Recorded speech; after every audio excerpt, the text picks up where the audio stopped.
Hi there, this is Book of Mormon Reader, and I wanted to share something with you that's kind of fun.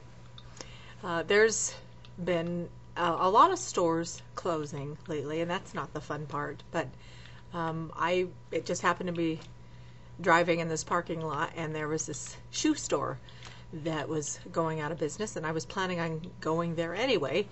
And anyway, I wanted to show you something that I got at this shoe store. You know, you've seen these bear paws, right? They're those really fun little, they're not slippers, they're like boots or whatever, but they're so nice. They're full on leather, and they're warm and furry inside and everything, and they're usually quite expensive. Well, with all of the sales and everything, I got, I think, maybe 2 or 3 pairs of these different colors. I got some turquoise ones and some pink ones, and I got these, and they were marked down to $20. Now these are normally, I don't think I've seen them less than like $59 or something, but that's not the best part. Okay, the best part is it was 30% off of this, so they were like $14 for these, you know, amazing little boots.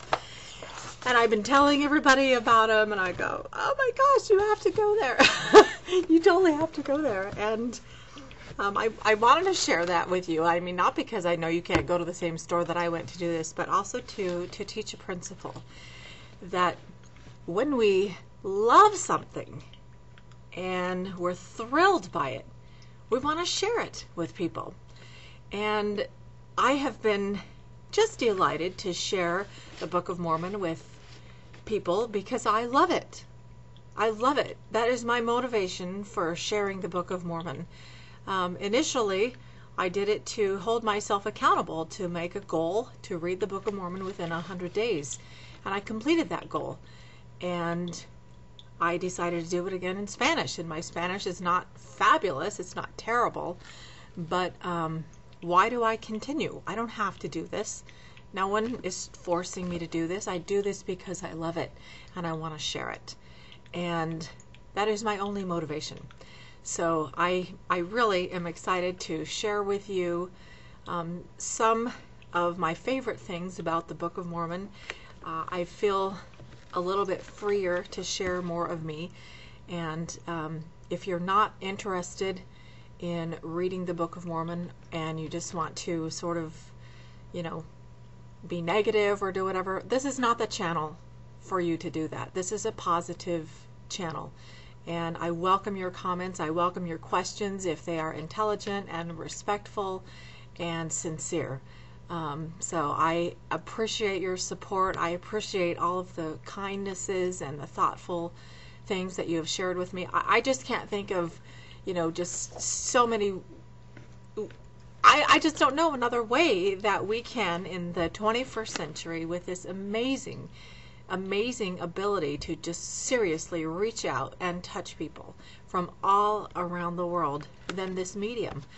And if there's something that you love and you get to share it with people, it's their choice whether or not they want to take you up on something that you're recommending. And so that's all I'm doing. You know, it's not going to hurt my feelings whether or not you know, enjoy the same things that I do.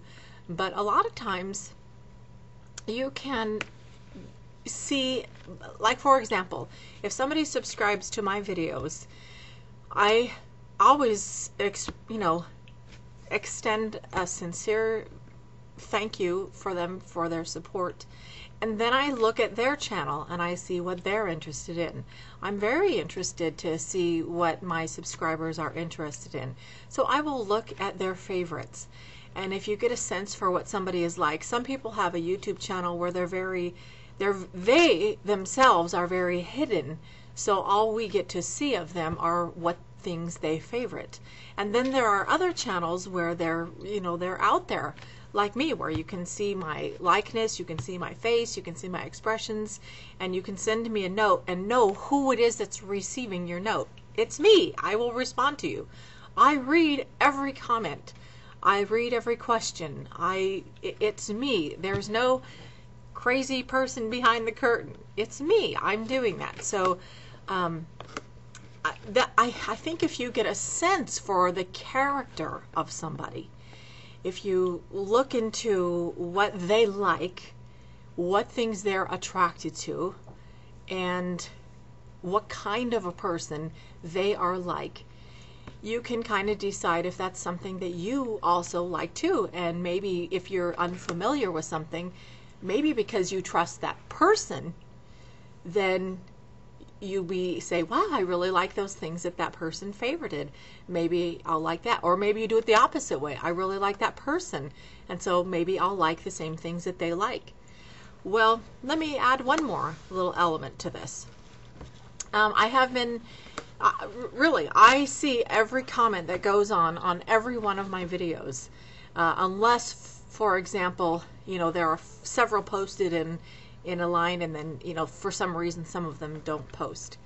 But I just finished listening to, one of my subscribers gifted me with a beautiful CD set of 100 people who knew Joseph Smith personally. They either worked with him, worked for him, hired him, and all through his life. And it's about 6.5 hours of just people's testimonials about their experiences with him. Like if they brushed onto him in the street, or in working next to him, harvesting a crop, some kids that he played with, people in the street, the mob people, anybody that they could, they picked 100 people to share their testimonials. And now I have this set, and it is called They Knew the Prophet. And his character, his personage, of all these people, they all said that they knew that he was a prophet of God, and that if he, and they didn't have to agree with what he believed in. It wasn't only people who shared his faith who were commenting on this. And they said, if he didn't see God the Father and his Son like he said he did, then he was either a really amazing con man, or he just was completely, insane or something, because he totally was, they could see it in his face. And more than one, several of them, talked about the amazing luminescence of his countenance when they would talk to him, or when he'd be preaching or something like that. So I just wanted to offer that too, that these were people who knew him, who knew of his character. And when people today who don't know anything about him assault him or the work that he was instrumental in did, you just didn't know him. You just didn't know him. And how do you get to know somebody? Is you read some of the things that they wrote. Now, he did not write the Book of Mormon. He translated from ancient records. He did write the Doctrine and Covenants through revelation, based on queries that he had as he was restoring God's church. He would say, well, what about this? And he'd pray. And this is the year 2009 that the Doctrine and Covenants is being studied in our church, the Church of Jesus Christ of Latter-day Saints. And so I'm excited to delve into that too. But anyway, I just wanted to share that little thing with you about the character of a person, whether you trust them, whether they're honest, whether you like them, and also that the motives for people and why they share things.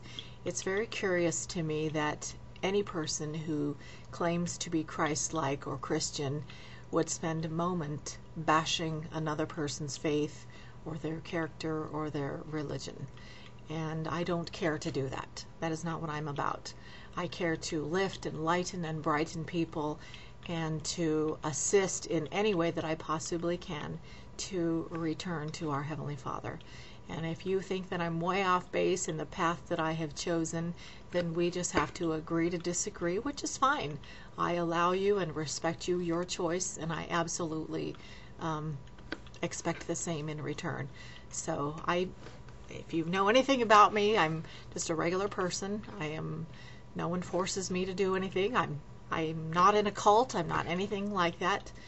I'm just a fellow traveler making my way back. And one last thought to leave you with that every saint has a past, and every sinner has a future. So I thank you for joining me, and I appreciate you spending this time with me. I really do. I'm Book of Mormon Reader.